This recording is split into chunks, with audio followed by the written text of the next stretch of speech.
Santo de Dios de tal manera que la gente quería silenciarlo y no encontraba la manera de callar esa palabra y esa verdad de Dios que los confrontaba. Y ellos dijeron, vamos a lanzarle pedrada. Y no era fácil para Esteban, recién elegido diácono, caminando tanto tiempo con Jesús, habiendo estado en la banca, habiendo visto a los discípulos, a Pedro caminar sobre el agua, haberlo visto negar a Jesús. Algunos dicen que este hombre era el que tenía los panes y los peces. La Biblia no lo habla, las personas que especulan, pero vamos nosotros a suponer que él era. Y él había visto ese milagro y esperó en la banca el momento de él ser usado. Y cuando comienza su ministerio, en vez de recibirlo a predicar, en vez de estar vestido como yo estoy vestido y de repente recibirlo en el mejor hotel de la ciudad y esperarlo con una ofrenda porque está hablando la verdad, lo reciben a pedrada. Y él podía haber dicho, Señor, no quiero seguir caminando contigo porque no es fácil caminar contigo.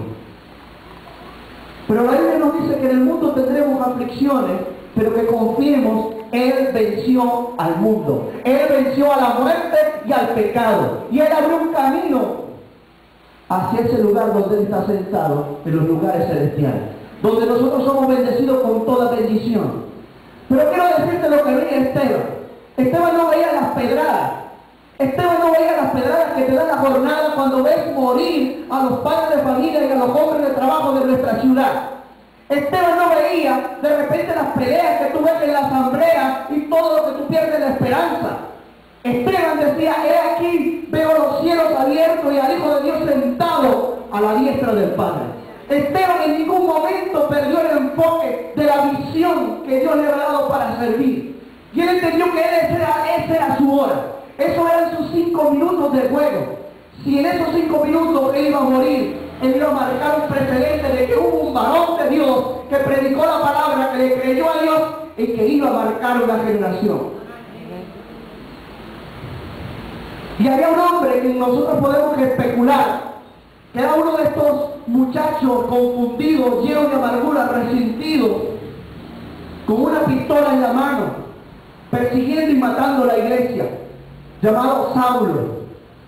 Y se hartaba de perseguir a la iglesia e iba matando a los cristianos. Le pusieron la ropa de Esteban a sus pies. Y me imagino que para él eso sería un trofeo. Pero no sabe lo que había pasado con él. Dios dice, mía es la venganza.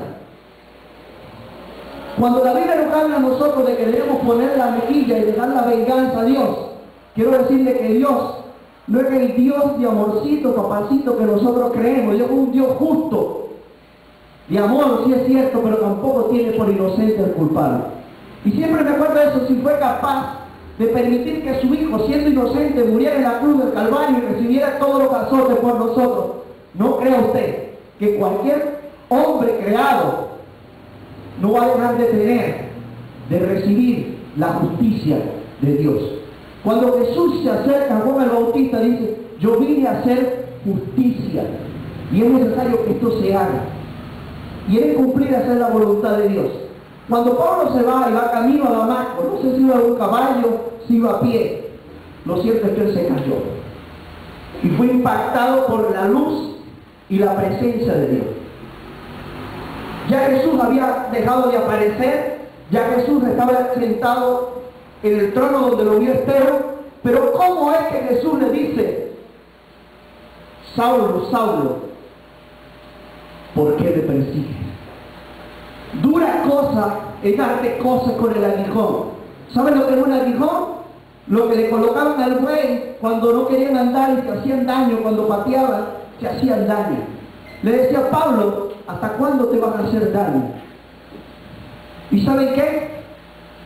Pablo tomó una decisión, pero seguro que si él no fuera decidido, en ese momento, la ira de Dios fuera caído sobre su vida.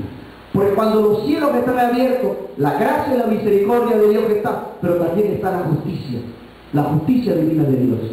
Y si cuando usted examine ese pasaje, Pablo le dice, Señor, ¿qué quieres que haga? Y él le da las instrucciones. Ve a tal lugar, vas a encontrar un hombre y a partir de allí, Dios le dice, ahora Pablo, vas a saber lo que es bueno. Ahora a ti te toca terminar lo que comenzó Esteban. Y nosotros vemos que Esteban murió y pobrecito Esteban, y Dios que Esteban marcó la vida de Pablo. Y cuando usted lee todas las cartas de Pablo, usted ve que Pablo llevó más palo que una lanzadora. Y le aseguro que cada vez que recibía latigazo dice, yo golpeé y abofeteé a Esteban. Y por eso yo tengo que llegar. ¿Saben cuál era el aguijón de Pablo? Yo creo que ese era su aguijón. Ese era uno de sus aguijones. Saber de ser perseguidor y después de salir a predicar un mensaje y que él no lo recibiera de repente como nosotros queremos que nos reciban. Llegaba y se convertía a la gente y le caían las patas. Y él decía, voy a ese lugar, preso en el espíritu, voy. Porque realmente él aprendió a caminar con Dios. Y cuando tú caminas con Dios, aunque te dé miedo, Dios te dice, andas con tu papá. Andas con tu papá. David aprendió eso. David decía, aunque ande en valle de sombra de muerte, no temerá mi corazón. Porque tu vara, que es tu autoridad, me fundirá aliento. Tu vara y tu callado. Gracia y justicia. Andamos con nuestro papá. Tenemos que aprender a caminar. Cuando nuestros hijos tienen miedo a la oscuridad, se va la luz con todos los apagones. Yo le digo a mi hija, aquí estoy. Y eso a ella le da una tranquilidad. Sigue estando oscuro. Pero el saber que Dios prometió estar con nosotros todos los días, Él sigue estando. Es mentira que estamos solos. Es mentira de Satanás. La verdad es que Él prometió estar con nosotros todos los días de nuestra vida. Pero nosotros tenemos que entender que caminar con Dios es mucho más de lo que nos enseñó la religión. Caminar con Dios es mucho más de lo que todavía tenemos de la formación que nos dieron de niños. Caminar con Dios significa que literalmente podemos ser tomados y llevados por Dios. Pero tenemos que agradarlo y consagrarlo. ¿O cómo explicamos el pasaje cuando Felipe empezó a caminar con Dios y de repente apareció en otro lugar? No le mandó unos pasajes de avión. Cuando nosotros caminamos con Dios, cualquier cosa puede pasar. Iglesia Bautista Central, si nosotros en este año caminamos con Dios, muchas cosas van a pasar. Donde somos débiles, Dios dice, yo soy fuerte. Donde tienes escasez, Dios dice, mío el oro y la plata. Donde dice que no tengo fuerza, Dios dice, yo te doy fuerza aún al que no tiene ninguna. Si te sientes enfermo y quebrantado, dice, yo soy el dador de la vida, yo soy la resurrección y la vida. El que cree en mí, aunque esté muerto, vivirá. Y ya para terminar este mensaje, quiero ilustrártelo con la vida de Pablo. Y quiero recordarte una cita que fue el lema de la escuela dominical y que es el lema de los jóvenes. Segunda de Timoteo 2:2. Lo que has oído de mí delante de muchos testigos, esto encarga a hombres que sean fieles e idóneos, capaces de enseñar a otros. Cuando nosotros leemos Hechos capítulo 16, nos encontramos que al comienzo hay un discípulo llamado Timoteo, a quien Pablo dice que es necesario que vaya con él y que lo acompañe. Y Pablo empieza a pasearse por varias ciudades y el Espíritu Santo no le permite ir a alguna ciudad. Y me llama la atención que en ese pasaje dice, y vino una visión de Dios sobre Pablo. Y Pablo va a la ciudad de Filipo. Y le dice, es necesario anunciar el Evangelio en ese lugar, después de Dios haberle cerrado la boca y no haberle permitido predicar en otros lugares. Y cuando Pablo llega a ese lugar, va con Timoteo, en quien él se está virtiendo, a quien él está viendo, a quien él está formando, y dice, Esteban hizo un buen trabajo. Esteban me enseñó los momentos difíciles de su muerte, pero me marcó lo que es un verdadero discipulador, lo que es un verdadero discípulo de Dios. No ve las circunstancias, sino que ve la oportunidad para sembrar la palabra, porque su palabra no regresa vacía, sino que cumple el propósito por el cual Dios le enviaron. Y él agarra a Timoteo y empieza a caminar, y cuando llega a esa ciudad consigue una mujer llamada Lidia. Y esta mujer era comerciante. Dice que Dios le preparó el corazón a esta mujer para escuchar lo que Pablo decía. Quiero decirles que esto, lo que yo le estoy hablando aquí en este día, Me ha costado 13 años de búsqueda en la presencia de Dios. Y Dios se lo está transfiriendo a usted en un momento de prédica, usted sentado en ese lugar. Pero quiero decirle algo que Dios me ha dicho.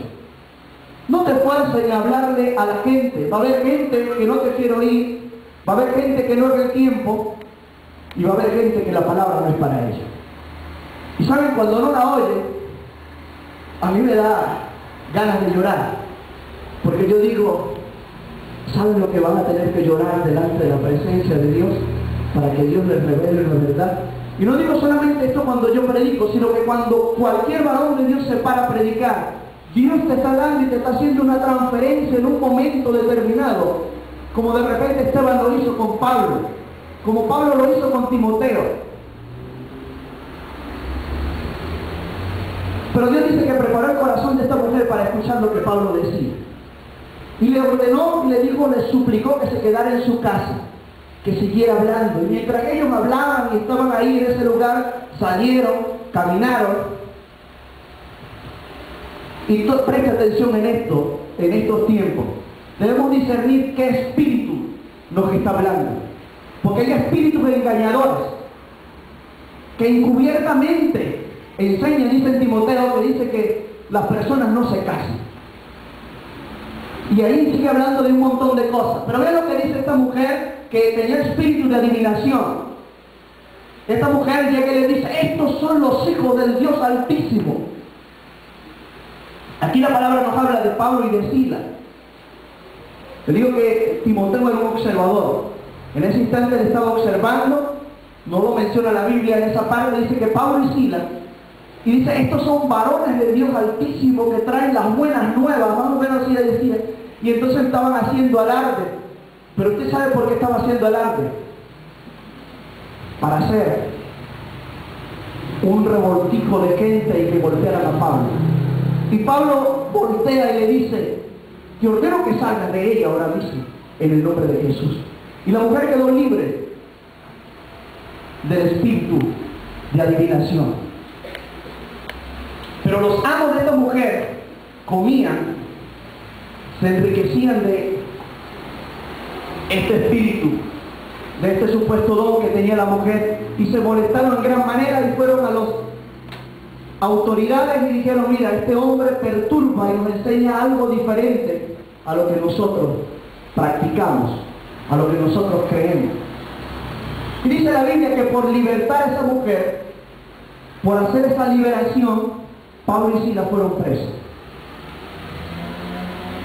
Dice que los golpearon, los azotaron, los metieron a la cárcel, los amarraron en el cepo, un pedazo de madera como un grillo en su pie, y allí después de estar golpeados, no estaban como nosotros sentados aquí, que tal vez dentro de pronto dijo el pastor que vamos a tener aire acondicionado y que no vamos a tener calor. No estaba tan cómodo como estamos nosotros. Pero quiero que recuerde, Pablo tuvo una visión. Y el Espíritu Santo lo dio, y caminar con Dios lo llevó a que él iba a predicar un mensaje. Lo predicó en una casa, pero sabía que él iba a establecer una iglesia. Y llegó a la cárcel, y estando allí, Señor, no sé, pero tú me trajiste a la cárcel. Me imagino que a lo mejor él había leído la Biblia y dice, había un hombre llamado José que fue a parar a la cárcel para entender el propósito de Dios, y de allí cumplió el sueño de Dios. A lo mejor Dios va a hacer esto conmigo.